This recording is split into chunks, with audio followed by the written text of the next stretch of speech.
আপনারা যারা নতুন প্রবাসে আসতে চাইতেছেন, যারা আসবেন, তাদেরকে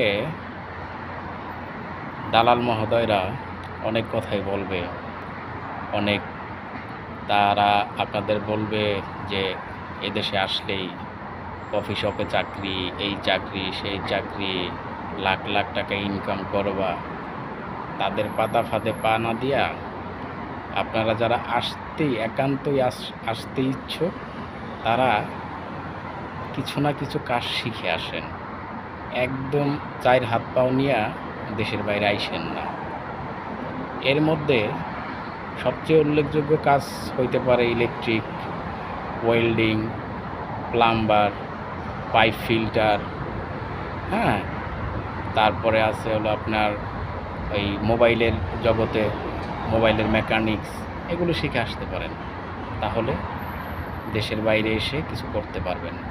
তা না হলে এই লেবার খাইটা তারপর ওই হেল্পারে কাজ কইরা ভাই দিন শেষে কিছুই করতে পারবেন না। থাইকা খাইয়া বেশি টাকা সঞ্চয় করতে পারবেন না, দেশেও পাঠাইতে পারবেন না।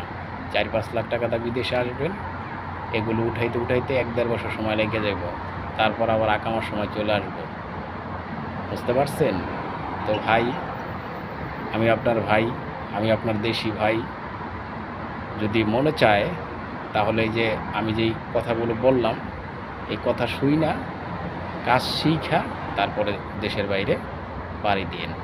তা না হলে অনেক বড় একটা ধরা খাইবেন। বুঝতে পারছেন? তো ভালো থাকবেন। আসসালামু আলাইকুম।